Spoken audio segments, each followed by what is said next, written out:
bersih dan terbebas dari macam-macam kotoran, ya. Dan kotoran itu ada dua, ada yang hissiyah dan yang ma'nawiyah. Kotoran yang hissi yang bisa disentuh atau dirasa dengan indera, ya. Dan kotoran yang ma'nawiyah itu seperti kotoran hati, al-amrad al-qalbiyah, seperti ujub, takabur, nifak, hasad, riya, dan semacamnya. Itu toharoh secara bahasa. Sedangkan toharoh secara istilah itu banyak arti yang dibawakan oleh para ulama Syafi'iyah. Tapi yang wallahu taala a'lam, yang pengertian yang paling bagus adalah pengertian yang didefinisikan oleh Imam An-Nawawi rahimahullahu taala. Apa itu taharah menurut definisi Imam An-Nawawi? Yaitu raf'u hadatsin au izalati najasin au ma fi ma'nahuma au ala suratihima.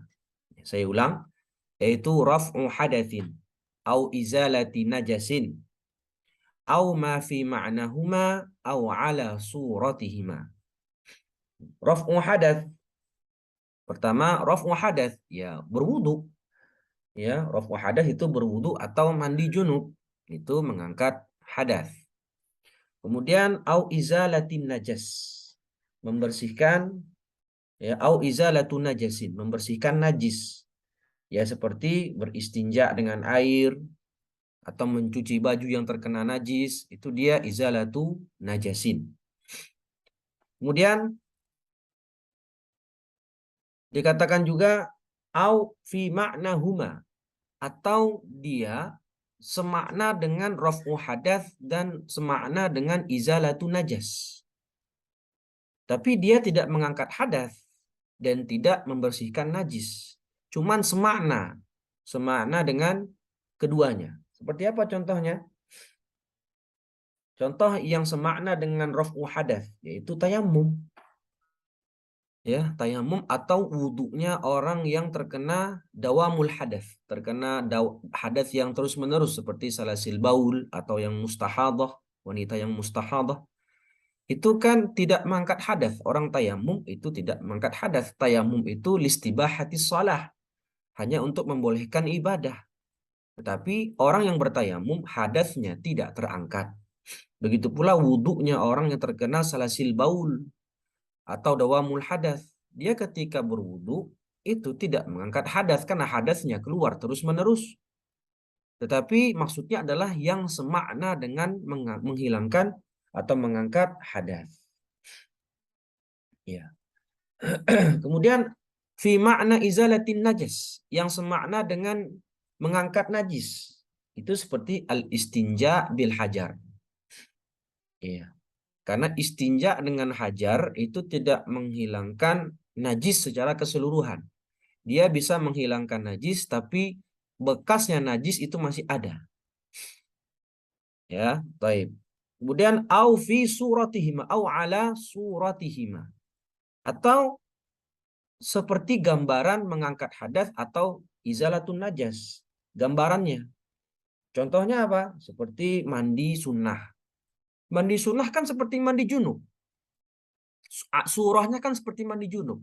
Dan mandi junub itu mengangkat hadas. Tetapi mandi sunnah seperti mandi buat hari Jumat, sholat Jumat, mandi ketika untuk hari Id, ya, itu mandi sunnah itu gambarannya seperti mandi junub, tetapi dia tidak mengangkat hadas. Kemudian memperbaharui wudhu. Memperbaharui wudhu tidak mengangkat hadas karena hadasnya sudah terangkat pada wudhu yang pertama. Tetapi wudhu mujaddid ini, al-wudhu mujaddad, wudhu yang diperbaharui ini kan seperti wudhu yang pertama, yang mana itu mengangkat hadas. Ya, atau basuhan kedua dan basuhan ketiga saat berwudhu. Jadi kalau kita berwudhu kan disunahkan 3 kali basuhan. Nah, basuhan yang mengangkat hadas itu basuhan yang pertama saja. Sehingga nanti makanya air setelah basuhan pertama, air bekas basuhan yang pertama disebut air musta'mal. Karena dialah yang mengangkat hadas. Tetapi basuhan yang kedua, basuhan yang ketiga, itu gambarannya seperti basuhan pertama, tetapi sudah tidak lagi mengangkat hadas. Ya, dan hanya diperoleh padanya itu pahala melakukan sunnah. Jadi kalau kita ulang, pengertian toharah menurut Imam An-Nawawi, dan ini pengertian yang paling bagus, ya, yaitu toharah adalah raf'u hadatsin, au izalatu najasin, au ma fi ma'nahuma, au ala suratihima. Taib.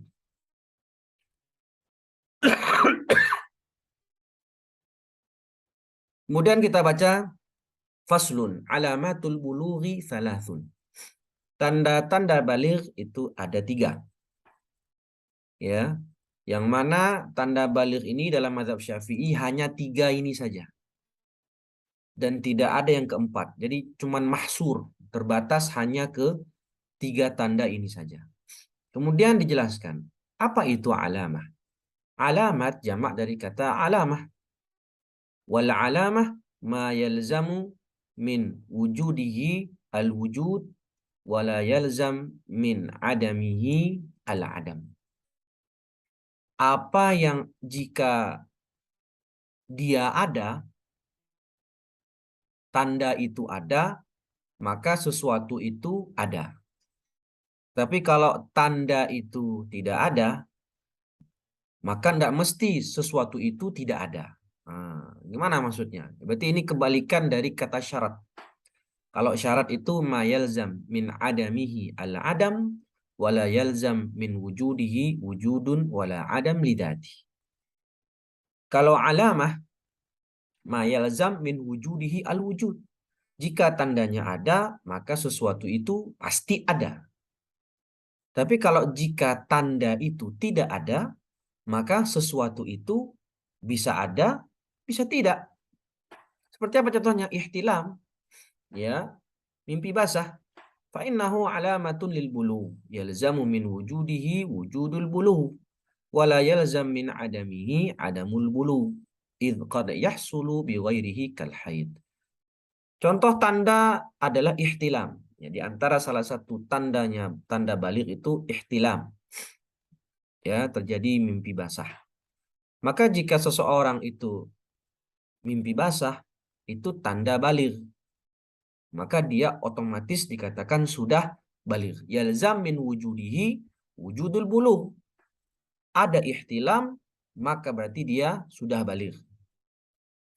Tapi jika tidak ada ihtilam, maka orang itu belum tentu tidak baligh. Bisa baligh, bisa tidak. Karena tanda baligh tidak hanya dari ihtilam. Bisa saja dia baligh qad yahsulu bi ghairihi. Bisa saja dia baligh karena tanda yang lain, yaitu haid bagi wanita. Atau telah sempurna umurnya 15 tahun. Wa tamamil khamsa asyarata sanah. Atau telah sempurna umurnya 15 tahun. Dan apa itu bulu? Huwa al-wusulu ila haddit taklif. Ya. Dia kondisinya telah sampai ke derajat taklif.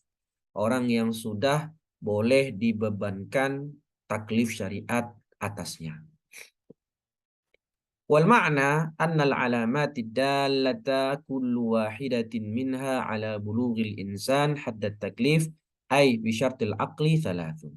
Ya, maknanya adalah tanda yang menunjukkan seseorang itu sudah baligh, ya, dengan syarat dia juga berakal. Jadi kan mukallaf itu terkumpul dari 2 komponen, yaitu baligh wal aqil. 3, ya, tanda baligh itu ada 3. Tamamu khamsa asyrata sanatan fi dzakari wal unsa. Ini yang pertama. Ya, genap umurnya 15 tahun, baik laki-laki dan perempuan. Annal ula min alamatil bulugh an yamdiya ala sabiyyi aw sabiyyati min ba'di infisali jami'i badanihi 15 sanatan qamariyatan tahdidiyah. Jadi tanda baligh itu ada 3, ya. dua di antaranya itu sifatnya mustarakah, artinya bisa terjadi pada laki-laki atau perempuan. Dan satu tanda itu khusus untuk perempuan, yaitu apa tadi? Haid. Nah, tanda yang pertama yaitu seseorang telah berusia 15 tahun. Baik itu laki-laki maupun perempuan. Kapan mulai dihitung 15 tahunnya tadi? Mulai dihitung sejak dia lahir, terpisah badannya dari ibunya. Artinya setelah melahirkan. Setelah keluar dari rahim, maka jam berapa dia lahir tadi? Misalnya lahir jam 9. Ya. Pada bulan 1 Muharram, ya, 1 Muharram 1440 Hijriah misalnya. Dan balighnya itu 15 tahun itu haruslah dihitung sesuai bulan Qamariyah dan harus tahdidiyah. Tahdidiyah itu ngepas banget. Nggak boleh kurang, nggak boleh lebih. Lawannya tahdidiyah itu takribiyah. Ya, lebih kurang. Bisa kurang, bisa lebih. Jadi maksudnya gimana? Jadi kalau ada orang lahir tanggal 1 Muharram 1440 Hijriah jam 9 pagi, maka pada tanggal 1 Muharram 1455 Hijriah jam 9 pagi juga, maka dia disebut apa namanya? Sudah baligh. Ya, maka dia dikatakan sudah baligh. Karena tahdidiyah. Berarti kalau tanggal 1 Muharram 1455 Hijriah baru jam 8, dia belum baligh. Ya, jadi itu makna tahdidiyah. Kemudian tanda yang kedua adalah al-ihtilam. Ya, al-ihtilamu fi dzakari wal untha li tis'i sinin. Yaitu terjadinya mimpi basah, ihtilam, baik bagi laki-laki maupun perempuan saat usianya 9 tahun. Jadi di sini dalam mazhab Syafi'i dikatakan minimal seseorang bisa ihtilam itu di usia 9 tahun. Apakah tahdidiyah atau takribiyah? Ada khilaf. Ya, ada khilaf. Nanti dikatakan di situ nanti ada khilaf. Menurut Ibnu Hajar itu takribiyah, Ibnu Hajar Al-Haytami, ya. Bukan Ibnu Hajar Al-Asqalani, bukan. Ibnu Hajar Al-Haytami. Jadi kalau dalam pembahasan kitab fikih Syafi'i, kalau disebutkan Ibnu Hajar itu maksudnya Ibnu Hajar Al-Haytami Asy-Syafi'i, ya. Beliau menyebutkan maksudnya 9 tahun itu takribiyah. Sedangkan menurut Imam Ramli dan Imam Al-Khatib Asy-Syirbini, ya, itu tiga ulama besar Syafi'iyah. Ibnu Hajar wafat tahun 974 Hijriah, Al-Khatib Asy-Syirbini wafat tahun 977 Hijriah, dan Imam Ar-Ramli itu paling akhir wafatnya tahun 1004 Hijriah. Nah, Imam Ibnu Hajar Al-Haytami ini muridnya Imam Al-Khatib Asy-Syirbini. Sedangkan tapi duluan wafat muridnya Ibnu Hajar. Ibnu Hajar wafat 974. Sedangkan gurunya Al-Khatib Asy-Syirbini, penulis kitab Mughnil Muhtaj dan juga kitab Al-Iqna', yaitu wafatnya 977 Hijriah. Jadi di sini ada khilaf di antara internal mazhab Syafi'i sendiri, apakah 9 tahun ngepas atau 9 tahun takribiyah. Minimal orang bisa ihtilam. Menurut Ibnu Hajar itu takribiyah, sedangkan menurut Imam Romli dan Al-Khatib tahdidiyah. Ihtilam ma'khudz minal hulmi, ya, ma'khudun minal hulm bidhammil ha wa sukunillah wa huwa ma yarahu an-naimu fi naumihi wal muradu huna amrun khas wa huwa al-imna. Artinya apa? Keluar khurujul mani.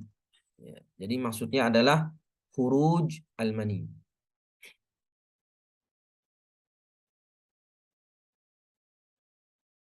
Naam. Al-ma'na anna thaniyah min alamati bulughi sabiyyi was-sabiyyah khurujul mani ba'da ikmalihima tis'a sinin. Ya, ba'da kamalihima tis'a sinin.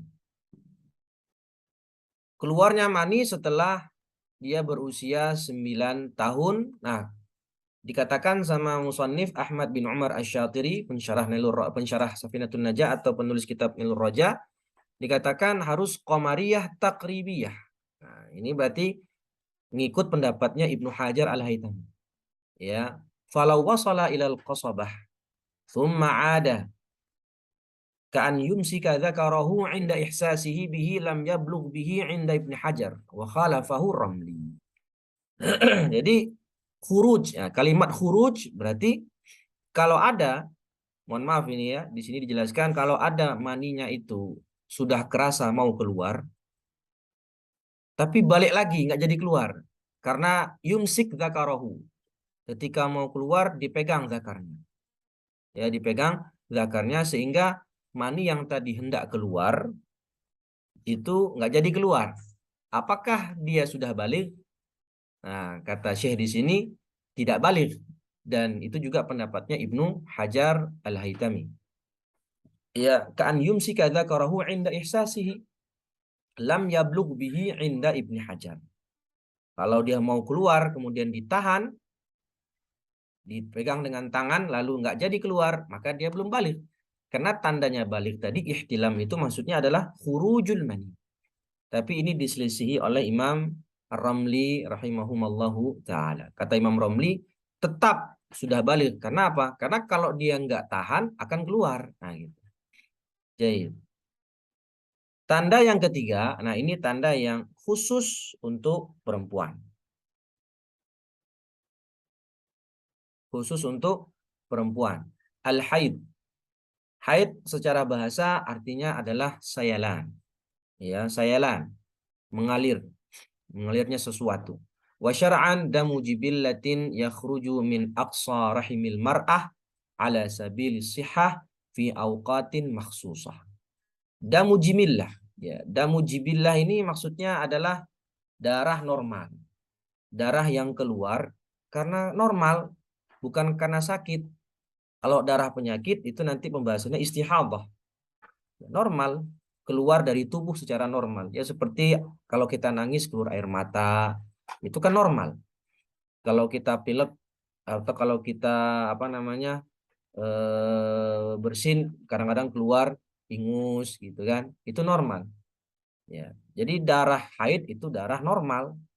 Yakhruju min aqsa rahimil mar'ah, yang keluar dari bagian yang paling jauh dari rahim, yaitu pangkal rahim dari seorang wanita ala sabili sihah, dan dia memang dalam keadaan sehat, bukan darah penyakit. Fi auqatin makhsusah, pada waktu-waktu tertentu. Ya, dan itu pembahasannya nanti sendiri dalam pembahasan haid dan istihadah. Al-makna anna thalithah min alamati bulughis sabiyah an tahidha ba'da an tamdiya 'alaiha tis'u sinin qamariyah takribiyah. Nah, takribiyah lagi nih. Ya. Maksudnya adalah perempuan tadi haid setelah berusia 9 tahun. 9 tahun qamariyah takribiyah. Fala yadurru nuqsanu ma la yasa'u haidan wa tuhran wa huwa ma duna 16 yauman. Jadi karena dia sifatnya takribiyah bukan tahdidiyah sebagaimana tadi sebagaimana tadi ikmal sana 15 sanah. Artinya kalau ada wanita haid usianya 9 tahun kurang 10 hari, 9 tahun kurang 15 hari, maka dia kalau keluar darah saat usia seperti itu dikategorikan haid. Ya, artinya kurang dari 16 hari. Duna sittata asyara yauman, kurang dari 16 hari.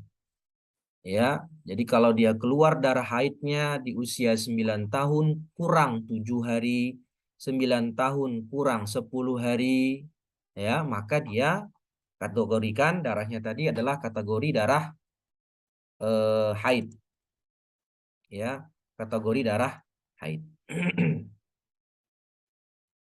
Faslun. Jadi di sini kita simpulkan bahwasannya tanda seseorang itu dikatakan baligh harus mempunyai minimal salah satu di antara 3 syarat. Pertama, usianya genap 15 tahun qamariyah tahdidiyah, dan yang kedua itu adalah ihtilam, dan ini tanda yang mushtarakah bainar rijal wan nisa atau bainal mar'ah wa rajul. Dan yang ketiga adalah tandanya adalah haid. Ini adalah khusus bagi seorang wanita. Naam. Jadi keluarnya atau ikmal khamsata asyara sanah, sempurna 15 tahun itu tahdidiyah, sepakat semua ulama Syafi'iyah. Tahdidiyah sepakat. Kemudian haid itu minimal usia 9 tahun. Qamariyah takribiyah juga sepakat. Tidak ada khilaf. Nah, khilafnya di mana? Khilafnya di ihtilam.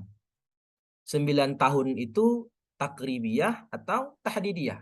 Ibnu Hajar mengatakan takribiyah, sedangkan Romli dan Khatib itu mengatakan tahdidiyah. Selanjutnya sedikit lagi syurutu ijza'il hajar. Nah, pembahasannya berikutnya adalah tentang beristijmar. Syarat beristinja dengan hajar. Ya, kenapa kok beliau menyebutkan ini? Ya, sebelum bab berwudu, ya. Karena dalam mazhab Syafi'i beristinja itu boleh setelah wudu, boleh juga sebelum wudu. Tapi yang afdol yang mana? Yang afdol yang disunahkan adalah beristinja sebelum berwudu. Ya, makanya disebutkan wallahu alam, disebutkanlah pembahasan dulu, apa pembahasannya adalah pembahasan istinja dulu. Dan istinja menggunakan batu atau punya istilah lain disebut istijmar. Faslun.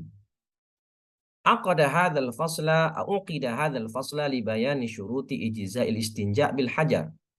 Ya, disebutkan untuk menjelaskan syarat-syarat sah istinja menggunakan batu. Dan apa arti istinja? Istinja secara bahasa adalah al-qat'u, yaitu memutus dari kata najau. An-naju artinya memutus. Maksudnya seseorang jika beristinja dia memutus dirinya dari najis atau hadas. Ya, dari najis. Wa syar'an izalatul khariji an-najisi al-mulawwith minal farji anil farji bima'in au hajarin. Menghilangkan al-kharij, kotoran yang keluar dari kemaluan baik kubul maupun dubur yang bersifat mulawith. Mulawith itu ya lembab, kotor, mengotori, tidak kering. Ya, yang keluar dari farji dan dihilangkan dari farji dengan air atau batu. Hukumnya apa? Nah, bagaimana hukum istinja? Hukum istinja tajri fihi al-ahkamul khamsah. Hukum istinja itu berlaku padanya 5 hukum syar'i. Bisa wajib, bisa sunnah, bisa mubah, bisa makruh, bisa haram. Ya. Wajib bagaimana? Nah, wajib min kulli najisin mulawwith. Wa arada an yusalli mathalan. Jika yang keluar itu najisnya sifatnya mulawwith tadi, lembab atau basah ya, tidak kering, dan dia ingin ibadah, ingin sholat contohnya, atau ingin tawaf, maka saat itu wajib dia untuk beristinja. Kemudian sunnah, kapan sunnah? Kalau yang keluar najisnya itu adalah jamid, kering, seperti batu misalnya, ya, atau misalnya ada orang makan koin keluar koin misalnya, ya, maka itu disunahkan karena dia tidak sifatnya tidak mulawith, maka sunnah untuk beristinja. Yang ketiga makruh, makruh beristinja, dan ini tadi wajib.